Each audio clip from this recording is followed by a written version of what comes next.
Pose with the fans. Pose with the pose with the pose with the pose pose with the fans. Pose with the pose with the pose pose pose with the fans. Pose with the fans. Padahal kalian ngerasa nggak sih kalau misalnya tadi tuh sebenarnya buat drama Inggris itu kita tuh nggak harus melulu tentang penjajahan Indonesia. Kayak misalnya kita tuh bisa aja gitu pakai cerita pengalaman Hindu Buddha yang masuk ke Indonesia atau cerita pengalaman tentang sejarah Islam gitu yang masuk ke Indonesia. Kayak apa ya, kerajaan Islam di Indonesia tuh apa sih? Gue tuh taunya kayak Samudra Pasai. Tapi banyak tahu. Banyak ada Samudra Pasai, ada Aceh, ada Mataram juga, sebenarnya banyak. Tapi emang kurang apa ya, di Indonesia kurang digituin karena yang dibahas itu melulu. Iya sih, emang cuma mereka doang nggak sih yang dibahas tuh. Kayak emang kalau menurut aku sih ya, Samudra Pasai itu yang paling banyak, maksudnya jelas bukti-buktinya tuh jelas, kayak kapan berdirinya atau gimana letaknya. Tapi sebenarnya tuh ya, Samudra Pasai sama Aceh itu, sama kerajaan Aceh itu tuh satu kerajaan yang sama atau beda sih? Kalau kata gue, setahu gue ya. Ya ntar Kan setahu aku ya. Kalau Samudra Pasai sama Aceh itu beda. Karena Samudra Pasai itu berkuasanya kan dari tahun 1297 sampai 1326.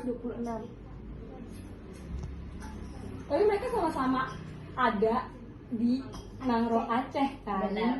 Itu Iya. bersamaan ya. Iya, Itu itu sama-sama. makanya itu yang bikin aku tadi kayak mikir kayak ini tuh sebenarnya tuh mereka tuh maksudnya tuh itu satu kerajaan yang sama, cuma namanya nama lain atau gimana gitu. Cuma kalau misalnya tentang kapan berdirinya sih ya emang nggak tahu sih. Itu juga ada ya, kerajaan Samudra Pasai itu gabungan dari kerajaan Pasai dan Perlak gitu ya.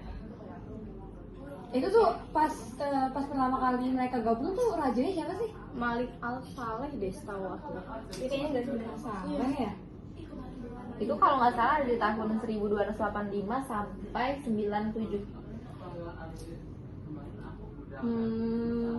Kalau misalnya kalian tahu nggak sih, kan kalau misalnya kerajaan Islam kan orang-orang dulu tuh belum punya alat gitu kan buat nulis sejarah mereka. Nah dulu tuh mereka tuh nulisnya tuh di buku gitu ya, namanya hikayat. Nah hikayat itu tuh ada banyak, kayak misalnya hikayat Raja Pasai itu tuh ceritanya tentang cerita Marco Polo, terus ada Ibnu Batuta, terus kayak cerita rakyat yang lainnya gitu. Terus di Kabupaten Aceh Utara itu ada banyak kecamatan, salah satunya kecamatan Samudra itu yang jadi peninggalan Samudra Aceh, Samudra Pasai, karena ada di Aceh gitu.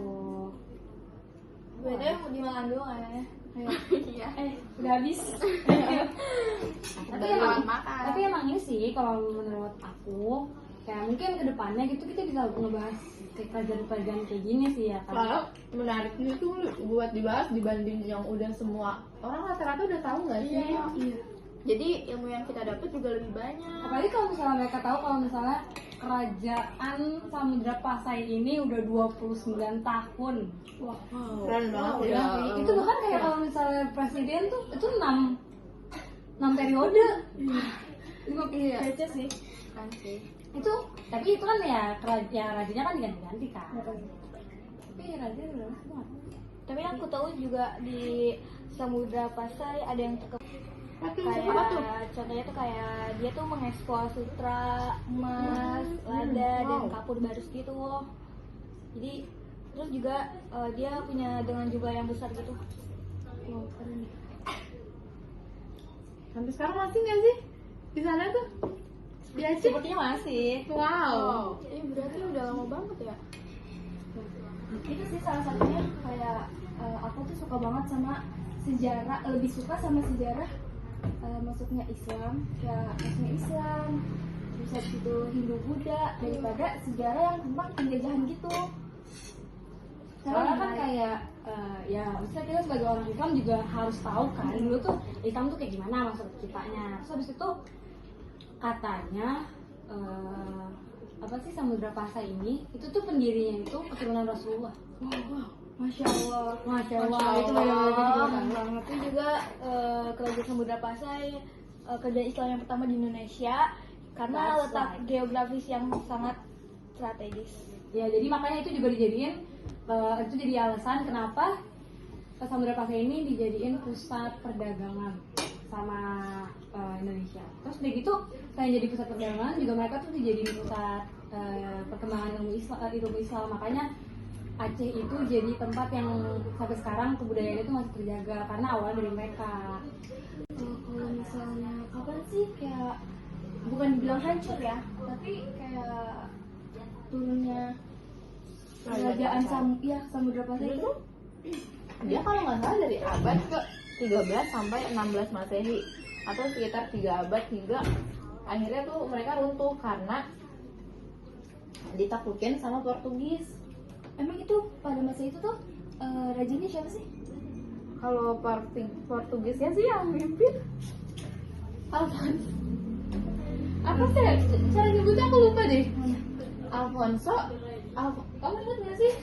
Ya yang pas itu dibahas. Alfonso de Albuquerque ya. Iya, ada sih gitu. itu nama susah banget. Jadi gampang dihafal. Gampang lupa. Lebih gampang lupa sih. Gampang Iya, dihafal. iya, Tapi kayak berarti tuh ini tuh adanya ini ya. Kan Portugis pasti nyata berarti Samudra Pasai ini tuh berdiri sebelum kita merdeka kan? Iya. Itu juga banyak faktor perkembangan kerajaan Samudra Pasai. Kayak contohnya tuh ada politik perkawinan, politik perdagangan, dan politik penaklukan gitu. Tapi kalian tau gak sih? Jadi kan dulu tuh pas masa kerajaan Samudra Pasai ada beberapa orang yang emang benar-benar berjasa kan.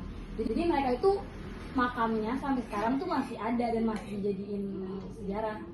Masih bisa diziarahin? Kayaknya sih harusnya masih bisa ada di sana. Tempatnya di mana ya? Kayak aku pernah baca deh tempatnya di itu nggak sih di Desa Beringin, Kecamatan Samudra. Itu yang tadi kita bahas kan ada itu kecamatan itu yang peninggalannya juga. Itu ada siapa aja tuh? Nah itu tuh ada satu makam Sultanah Rasida sama makam Sultan Malik Al Saleh. Malik Al Saleh itu yang tadi yang pendirinya. Itu yang apa keturunan Rasulullah. Seru sih. Emang pantas. Harusnya sih anak muda zaman sekarang lebih ini ya, lebih mendalami tentang sejarah-sejarah masuknya Islam hidup Buddha, karena daripada lebih kayak mereka fokusnya sama yang modern tanpa melihat yang dahulunya sejarahnya. Dulu kalau diceritain di SKI pelajarannya rata-rata tuh jahiliyah sama yang khalifah gitu yang dari Indonesia. Iya. Kan karena Samudra Pasai juga itu tuh dia tuh itu kan kerajaan Islam pertama di Indonesia, makanya dia itu dijadiin kayak apa ya tempat para ulama berkumpul. Terus dari sana ulama-ulama itu disebarin ke Jawa buat akhirnya nanti ada kerajaan-kerajaan lain di sana gitu. Ya hampir sama lah kalau misalnya sama Hindu Buddha gitu. Jadi kayak kan kalau misalnya Islam kan kita kan adanya Samudra Pasai, nah kalau Hindu Buddha kan kayak penyatuan bahasa Arya gitu. Iya. Kan sih pembahasan kita hari ini. Gitu aja sih ya. Sampai Habis nggak sih? Belum. sampai habis jam. Aku belum sama aku yang ngomong. Aku enjoy. Aku enjoy juga. Kawan-kawan kita ngomong kayak gini lagi yuk. Ayo. Bahas tentang kerajaan. Kan seru. Boleh. Kerajaan apa? Kerajaan apa nih? Lanjutnya. Kerajaan Amrut. Saya cukup di sini aja. Ya ikut-ikutan sini aja lah ya. Jangan panjang. Ya, ini makanannya udah pada habis juga nih. Nanti sih ada orang lewat. Wow. Nanti editornya tolong ya dieditin pakai lol. Kayak Jangan itu aja sih. Don't forget to like, Jangan di share, jangan subscribe. Like, komen, and comment. Bagus banget. Oh, Bang ini benar-benar wow. Yang komen dapat love dari aku, jadi kita dari kita. thank you for watching yang nonton sampai habis, semoga masuk Sudah.